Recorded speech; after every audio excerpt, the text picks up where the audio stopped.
Thank you. I jengbi bio kudung ko thawar phone seri ngasi ju hai tare ne ko. Koi yam phajana hai tare furniture item je mamang gi video du dagi jengbi bio kudung lakpi ro kanda furniture gi item je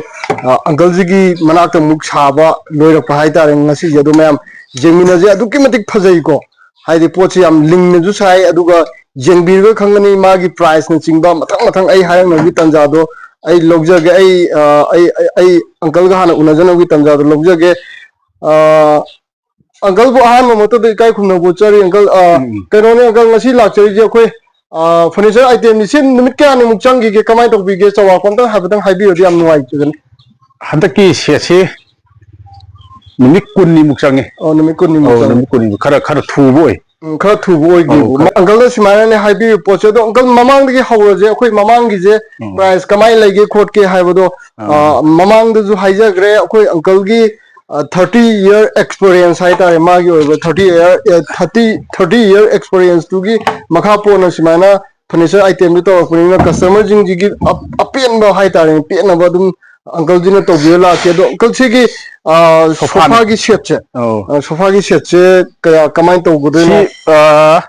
masi kano khoi yumbu mapu gi mod oi to ko sigi sina double ani ohem bi na mayam tawni sina double ang singan ani ga adu moi na double ani ohem bi hai sigi double ani si pun khatani nam da tara o kuduni nam simaina haibi ko aduga nam da tara sigi sofa gi item je phone da yang kaina phajade na di khanbi ma jai du mafam jide lak pi ga di hai tare ko koi poche du ki matik phaje अब पोचे हम लिंग न दु साबा है तारे कोई अंगल न साबी पोचे कई नो आएगा कस्टमर जिंग जिना है दी कंप्लेन लागता ना बुगी दे मकता है तारे को दो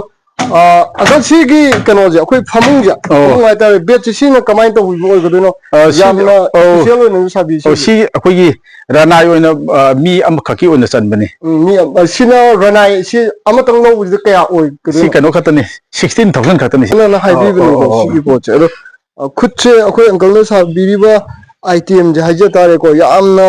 आई पंगाई हाइजन मदि नते दुम लाकबीबा खंगबीगने बको पोचे याम पदन साबा है तारे अंकल ने साई पोचे ओके आई मथंगी राउंड चंगनबगी तंजा दो लोगजगे अदो अगल सिगी कनो जे सिगी उपुजिबुदि ममांग जु उग्रे बको ओए ताजु पब्लिक की डिमांड याम लई बाय तारे ओ हना नौना सनमने अदो सिने प्राइस कमाना तो वीडियो कया कदाई कदाई सी अदुम आइना ममांग दा हाइजेगिबदु जु माने अदो हजि अदुम 25 अदुम पिरम बयावे अदगी 28 पिरम बयावे अदो अंतंग मनु दो अंतंग हांग जिंग को अंतंग हांग दे याम सी ले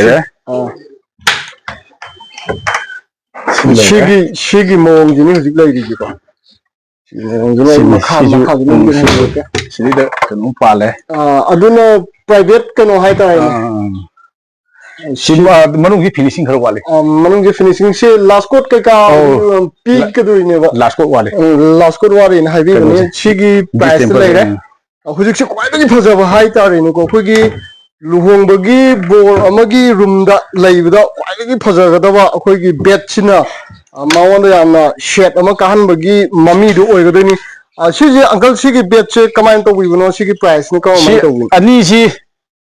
कनागुमना खई खुसन जी सी खुसन जी हापनो हाबो यावे सिगी खुसन जी दि आइसु तोंगाना सिंगे सी यावगना अनि सिदा अमना 20 सिंगे अमना 25 सिंगे ओ अमना 20 सिंगे अमना 25 सिंगे फिट मंगा से 25 सिंगे फिट मरी से 20 सिंगे अदि सिगी खुसन यावद्रगना खतम हंदरे अदो कुशन अनि हिदा लिसिंग मंगा मु संगे लिसिंग मंगा मु संगे अदो प्राइस से सोनजबे वानी अदो खरा दम कस्टमर ताथो कसिन दम जादुनी ना अंकल जो हाइबी को सिगी पोचिने जिगलाई पोचे मसक से अंतंग जिंगबी को चिनाउ गिंग को याम फजई को याम फजर जाने पोचे सिना मोगी कोगी नुपीगी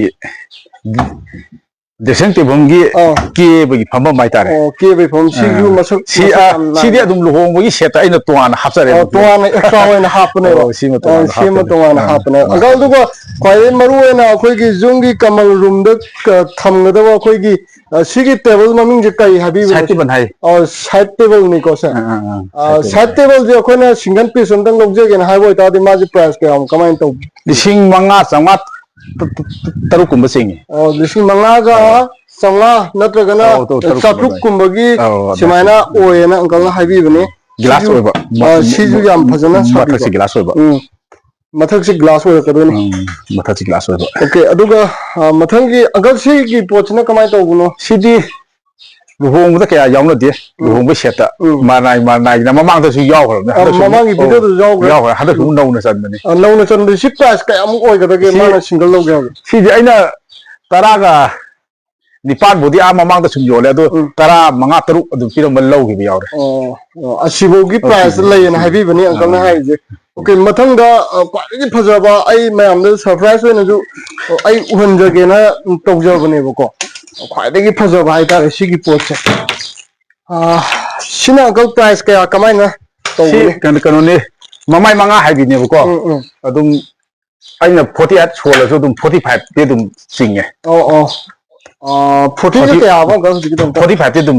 सिंगे 45 ते अदुम सिंगेबो सी अदुबोगी प्राइस जुनि अंकल ने हाइबिरिबो पोचे यामना कनोने फोल्डिंग नि फोल्डिंग ने हाइ को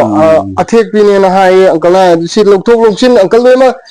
थांदोक थांगि लोन जागदो ने मागी मयाइ द लैदिबो पोच लो या द लैबो पोच लोन थांदोक कनो सिदा अखोइगी फोल्डिंग सिदा को मखन खा लैये सुमाइना अखोइगी जुंगना तौबा मा सिना फाइना तौबा तारे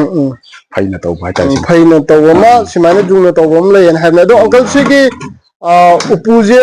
उपु कांगदोन जिंगे करम मखलगी उजिंग साबो ओइगदोन सिगी पोच हंदा किसिना वांग लाक्तनी वांग सिगी पोच वांग लाक्तने ना हाइबी को वांग इन सुम रंग कनो तोक्संदब रंग तोक्संदब कलम पोच दे अदम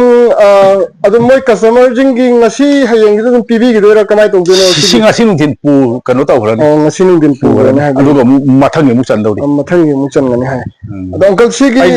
single ja hoi hoi single je me am khwai de pam na je single ji adum pam na ye ko ado single ji na price ka ma na habi ge ado kamai na single ji dang ga khoi double ji dang ga tang price tang hanbira magdi am nuai single ji aina kanu si gi film bida 20,000 jole 20,000 si gi double fit manga sina 25 jole 25 jole si sumana kusal hapaga si gi condition ni dik lai ri poche china bung ko thank you ai thagar phongdok chari makha ta wa ai si je uncle khwai degi maru oi ba si gi pochna ka maina to uno si kanu ne dressing table ni adu magi price na kamai to uno masi taraga manga taru ma yole ne taraga manga taru ki price si mai yole na habi ni kalo to makhun lo to hangdo pu ko sigi pochne lai ri poch da moi gi nupi ki na ba ki loi hap ya re magi makeup kari kai hai tare ko si do loi hap ya re ngak tang sidagi puthuoga si thammaga lonsen bi ka da ngasagi tun si toroga famma ke jare lore ka da mu si haidu pe si do hap bi ba asigi pochne jang ka hai bi poche duga masak si am phajai ko sigi poche masak am phajai me amna dear khudimana amta jengbi ga hai tare poche kaman to ge ha ga dong hai bi ona ai gi sa te ha jage thank you ai mathang gi uncle khwai de gi maru oi ba sigi poche koi fian oi de uncle mani fian dai na kanu mamang da su yaw khram ne si tai da phi ju loi ha ya ba ko phi kanu akau ju loi ha ya ba ado uncle sigi price ne kamai na lebi gin si aina 18,000 ma yole 18,000 je adum hai bi wani kanu to koi upu ma gi chang oi ni na ko si ju khar sang nge dum sang ni meten je aduga kanu di akhoi gi u di adum wang ngak tane ba hadak sina wang ngak tane wang ngak tane habi ni shets nu kanu wang ngak tane gal si maning da lai report ni ka gas box ni ko adu gas box si tangai ma phadana akhoi kitchen di yam mu yam oi adu ma je single piece wen log je ha bo ta di price ka am kamai lagi gin lising ni pan thing lising ni pan mu si mai si mai masak matu yam phajai ko haidi manungi yamna distember white distember ju thabiraga haitane haitare ne ko cylinder thambagi dan moigi sakhongi kitchen gi meteren haitare meteren hijang nungjang ama de injang kai ka hap khotpa adugumagi wa duni uncle habi je okay mathangi last ki je haitare last ki je uncle sina kama mai to wibno sigi price sidi kanu ni sidi so box nate kanu haitare nipi da harang khoi sari box ai khoi gi kanu ato phiang ato ba phiang ato ba khoi gi rek yaudre sin sina mu de mu yaudre rek khoi upu mamai mari habi sang upu mamai mari habigi condition dune na habi dune kan habi pose shi gi condition dune ko jik lai di je ai maning gi to han no gi tanja lo je do machu gi di agal shi gi color machu ji kai habi dune coffee machu habi oh ma si akoi na q color hai ni q color q color hai nei na hai ko ai di furniture gi da khangge da na uncle na machu ji habi re ado machu ji q gi machu ne na habi ko simana ado shi gi condition ji ni uji lai di po se ado irecha kudimang na hai ta re ni ko ma gi